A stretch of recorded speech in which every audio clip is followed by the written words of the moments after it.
Frequently asked questions about t-shirt design and printing. It's not too many questions, but these questions pop up all of the time. So you know what? I'm gonna address it right here in this video. As you can see, we got about 4 or 5 different questions. The last 2 are questions that I get all of the time. It's not necessarily related to t-shirt designing, but you'll see at the end. All right, so the first question, what size do you print on a size small? What size print do you do on a size 2XL? And so on. So when it comes to t-shirt size printing, I've noticed 12 by 16 is pretty common for the adult size. Now the confusion that I typically get is what size do you print on a size medium, a size large, and so on. You don't change the size for each size because you got to look into screen printing when it's only one screen for these sets of t-shirts. The same thing that you're printing on a size small will be the same thing that you print on a size 2XL. Now obviously the print will look a lot smaller on a 2XL. However, it will cost you more if you resized it for each and every single design. And you always got to think in the long run if this design sold millions of times, because it's always going to go back to screen printing and you're going to always have to look at how you will get it bulk printed. Now when it comes to something like directed garment printing, of course you can change it for each size, but it will be a hassle. So the following sizes have worked well for my business. For example, taller sizes from 2T, 4T, 5T, or even 6T, we will use at 8 by 10. And we will use the same thing on the smallest size all the way up to the largest size. Now when it comes to youth sizing, that's whenever we scale up a little bit more. We will go with something like 10 inches wide and 14 inches tall. And that will go on the youth small all the way up to the youth large. And now when it comes to the adult sizes, that's whenever you scale up once again. 12 by 16 from a size small all the way up to 2XL. And then 3XL and above is going to be up to you. Now these aren't necessarily sizes that you should use, but it does work across the sets of t-shirts. There are some slight changes that you could make. For example, you could do 13 by 17. It will still fit the size small all the way up to the 2XL. You could possibly even do a 13.5 or 14 inches wide and it will still fit all the way up. So feel free to make changes as necessary, but that is a foundation of knowledge that you should know when it comes to the actual sizes that you use for printing. Now the next question, what design software should you use? There are several design softwares out there. There's actually lots and lots. So, and then you'll get mixed answers. You got CorelDRAW, you got GIMP. There's free things like Photopea. Canva is an alternative at this point, but here are my top options. Adobe has always been industry standard, so I highly recommend that you use that. Photoshop and Illustrator. Photoshop is for raster, Adobe Illustrator is for vector. I've been using both of these programs for over 20 years. However, if you have a hard time jumping into it because the learning curve can be high and it can be intimidating, use something like Kiddo.com. I've been showing this a lot this year because this right here is very powerful and easy to use, and it is a good stepping stool to get into Photoshop and Illustrator. Now this goes into the next frequently asked question, which is what design file should I be sending to my printer or I should be using myself? So here I am on Kiddo.com. If I click export, download your design. So this is one thing that you should definitely know is DPI, which is dots per inch. So 72 DPI is typically used for web, which is going to be images that you are seeing online, on your phone, on the computer, whenever you're browsing the web. 300 DPI is what you will be using for printing. So I'm going to change this right here to 300 DPI. And now here it says PNG or JPEG. This is for digital use. So it's pretty much a raster image. It's not going to have scalable graphics. If you try to resize it up, it's going to lose its quality. Whatever image size you download it at is going to be that size. Now here you have PDF and SVG. These are ideal for prints because your printer can infinitely scale it and not lose any type of quality whatsoever. And then this is why I still recommend using Photoshop or Illustrator. So if I click on image mode, here we have RGB. RGB is still going to be for online.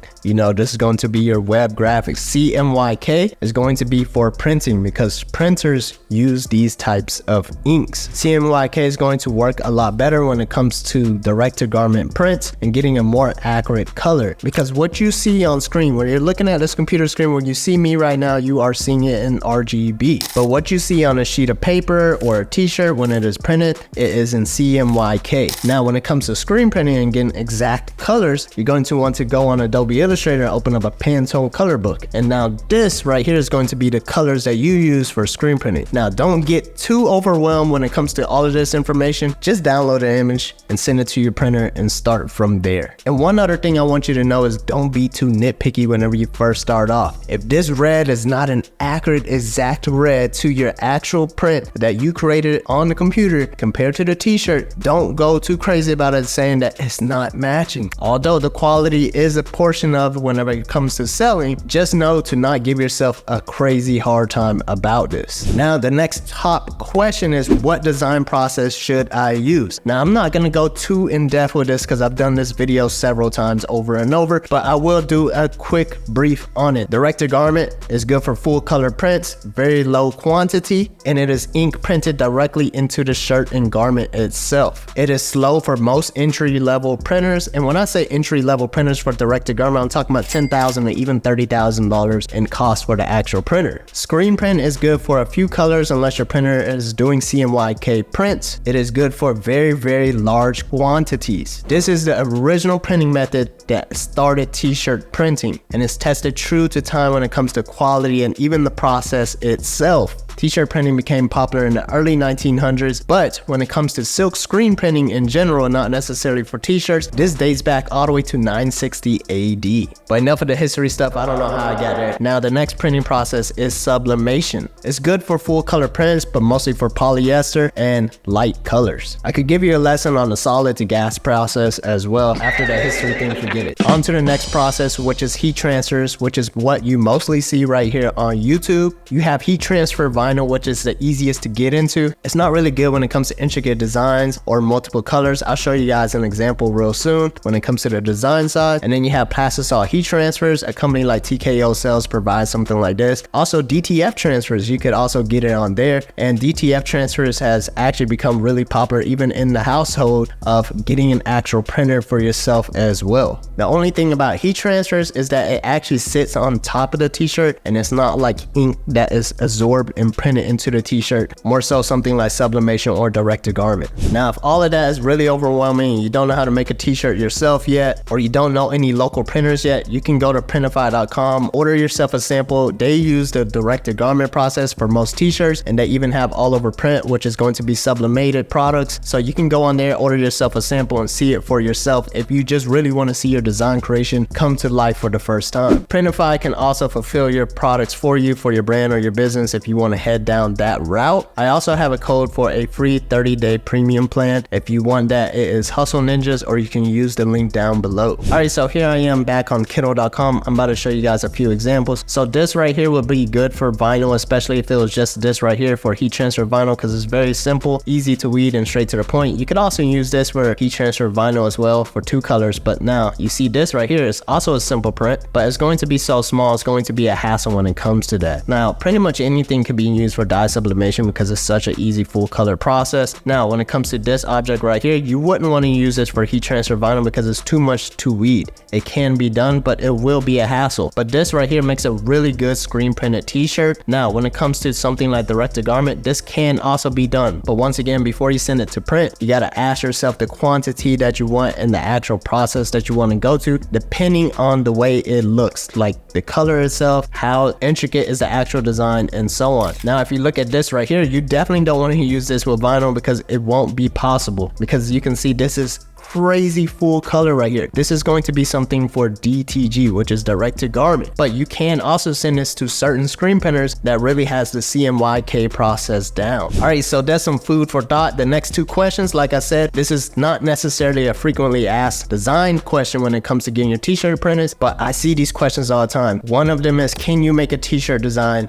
for me? That being asking me, myself, Rich of Hustle Ninjas, to create you a design. I can't create you a design, but I do have a service where you could go to, which is day1.design. I have a team of designers that create designs all of the time for a flat fee. So if you want to go down that route, I do have a team of designers that can help create designs for you. It is a monthly fee, but think of this as more so a full-time graphic designer on your team for a fraction of the cost. A full-time graphic designer could cost you up to $100,000 a year, but instead you would roughly be paying spending around $6,000 a year for a full-time designer for all your design needs if you are having a hard time. Or you could just go monthly, try it out, and cancel as needed. So here's an example of how it works. You put your project request in here, then it goes into in progress with one of the designers, then you can review it. So I had this for review. I've already moved it over to finish because I was happy with the results. I submitted this to the design team saying I wanted something like this, and I actually put the brief description of the design that I wanted instead of something like that, and then they sent me the design file ready to print right here. So I already had the design file ready to go, and I also wanted a few different variations, so I was also able to get that as well. And so now, instead of having to design something myself, I just pretty much have a full-time designer on board, and I can also ask them to make social media assets and so on. But enough of that. The next question that I get is, can you review my design? Now, although I've sold lots and lots of t-shirts and I've seen lots of t-shirts in my eyes in my days, yes, I can visually see what looks visually pleasing to myself. However, if you have a brand, you really got to go to your audience and ask them, because at the end of the day, I really don't know if your design looks good outside of visually pleasing because I'm not your audience. For example, if you're creating a t-shirt for nurses, I'm not a nurse. I don't know if this is something that a nurse would like. Yes, I can see if it looks visually good, but I don't know if this is a good design for your audience. So go out there, go find your audience, go to a Facebook group, go to a real meeting, something in person, and so on, and ask them what they think. If this video helped you out, comment, like, subscribe. My name is Rich. I'll see you on the next one.